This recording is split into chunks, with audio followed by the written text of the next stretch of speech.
मंडळी, तुमचा विश्वास बसणार नाही, पण आजचा हा जो एकदम मऊ लुसलुशीत आणि तोंडात टाकताच विरघळणारा जो केक आहे, त्यामध्ये आज आपण अंड वापरलेलं नाही आहे किंवा ओव्हनसुद्धा वापरलेलं नाही आहे. इतका जास्त सॉफ्ट, जाळीदार आणि कापसा इतका मऊ जो केक आहे, आपण घरच्या कुकरमध्ये बनवणार आहोत. एकदम बेकरी स्टाईल हा जो केक आहे तो तयार होतो आणि बनवायलासुद्धा अजिबात मार्केटचं कुठलंही सामान लागणार नाही आहे.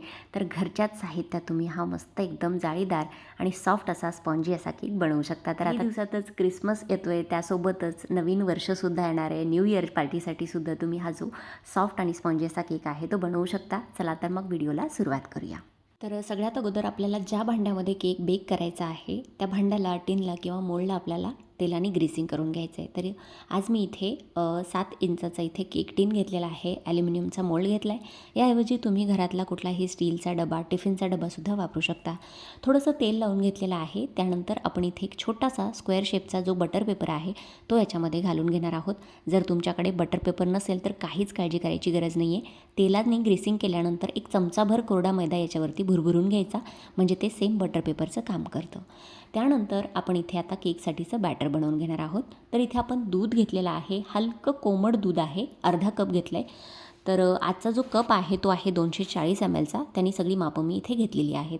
त्यानंतर आपल्या कोमट दुधामध्ये आपल्याला 2 चमचे म्हणजे 2 टीस्पून वापरायचा आहे विनेगर. विनेगर नसेल तर 2 चमचे लिंबाचा रससुद्धा घालू शकता. त्यासोबतच आपण इथे पाव कप घातलेला आहे रिफाईंड ऑइल, म्हणजे 1/4 कप सूर्यफूल किंवा सनफ्लॉवर ऑइल जे असतं ते मी इथे वापरलेलं आहे.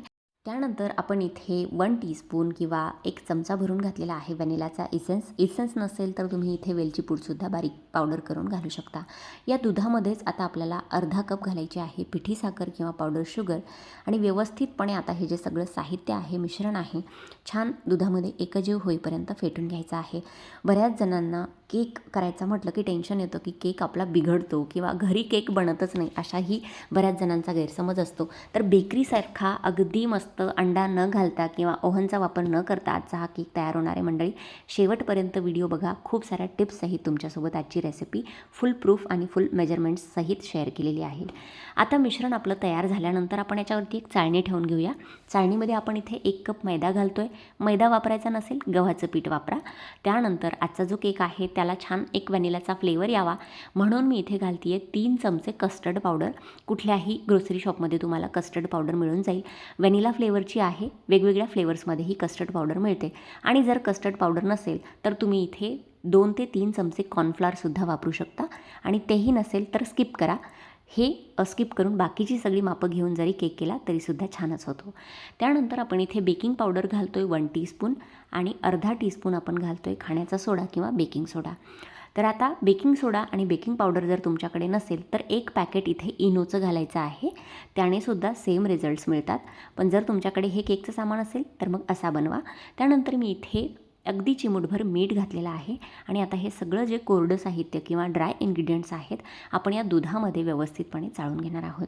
आणि चाळून घेतल्याचा फायदा एक असा होतो की आपला केक खूप जास्त जाळीदार, सॉफ्ट होतो आणि आतून त्याला टेक्स्चर खूप जास्त छान आणि जाळीदार येतं. तर सगळं साहित्य चाळूनच घ्यायचं. चाळल्यानंतर आता विस्करच्या साहाय्याने आपण या दुधामध्ये हे सगळं साहित्य हलक्या हाताने फक्त मिक्स करून घेणार आहोत.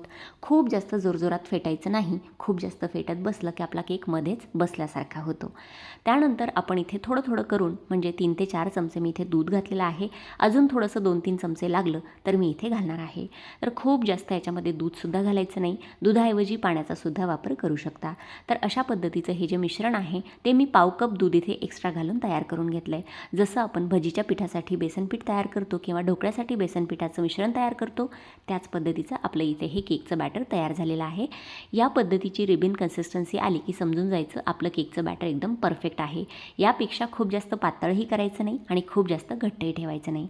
तर आता जे केकचं तयार मिश्रण आहे ते आपण किंवा केकचं जे बॅटर आहे ते आपण तेलाने ग्रीसिंग करून ठेवलेल्या मोल्डमध्ये अशा पद्धतीने ओतून घेतलं आहे. त्यानंतर 2-3 वेळेस केकचा जो टिन आहे तो टॅप करायचा म्हणजे एक्स्ट्राची हवा निघून जाते. आणि त्यानंतर या केकच्या वरती गार्निशिंगसाठी, डेकोरेशनसाठी मी भरपूर अशी टुटी फ्रुटी घातली आहे किंवा मुलांनासुद्धा आवडते म्हणून तुम्ही ड्रायफ्रूट्स, चोको चिप्स बदामाचे तुकडे असं काहीही घालू शकता. आता आपला केक आपल्याला ओव्हनमध्ये नाही तर घरच्या कुकरमध्ये बेक करायचा आहे. म्हणून हा जो कुकर आहे 5 मिनिटांपूर्वीच मी छान मस्त हाय फ्लेमवरती गरम करून घेतला आहे, प्रीहीट करून घेतला आहे. त्यानंतर एक खाली कुकरची जी जाळी असते ती घातली आहे आणि त्यानंतर लगेचच स्टीम ठेवून दिलेलं आहे. केकचं भांडं ठेवलं आहे आणि कुकरच्या झाकण्याची रिंग आणि शिट्टी आपल्याला काढून घ्यायची आहे. कुकरमध्ये खाली तळाला फक्त एक स्टीलची जाळी ठेवलेली आहे. मीठ, पाणी काहीच घालायचं नाही. आता 35 मिनिटांपर्यंत आपल्याला छान लो फ्लेमवरती हा जो केक आहे तो असाच आपल्याला बेक करून घ्यायचा आहे.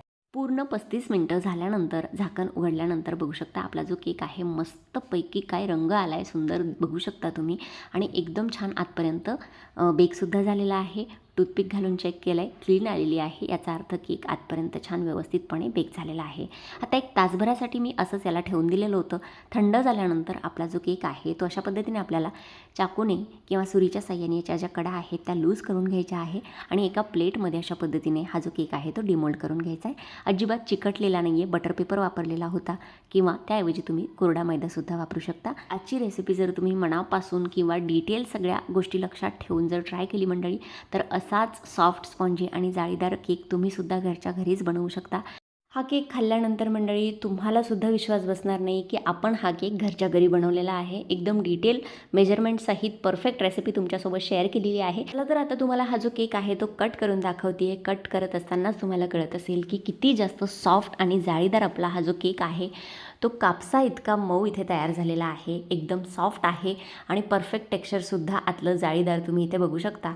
अजिबात हा जो केक आहे तो चिकट झालेला नाही आहे. बऱ्याचदा केक तयार करताना वरून चिकट होतो, तर तसंही झालेलं नाही आहे. अगदी बेकरी स्टाईल हा जो आपला केक आहे, बिना अंड्याचा किंवा बिना ओव्हनचा हा जो केक आहे तो तयार झालेला आहे. तर रेसिपी तुम्ही नक्की ट्राय करा आणि मला कमेंट सेक्शनमध्ये सांगा की आजचा व्हिडिओ, आजची रेसिपी तुम्हाला कशी वाटली. आणि आजचा व्हिडिओ जर मनापासून आवडला असेल ना मंडळी तर मनापासून एक लाईक करा, शेअर करा आणि असेच नवनवीन व्हिडिओज आपल्या चॅनलवरती बघण्यासाठी चॅनलला सबस्क्राईब करायला सुद्धा विसरू नका. चला भेटूया अशाच एखाद्या नवीन व्हिडिओसोबत किंवा एखाद्या हटके रेसिपीसोबत. तोपर्यंत धन्यवाद. Thanks for watching. Take care. Bye bye.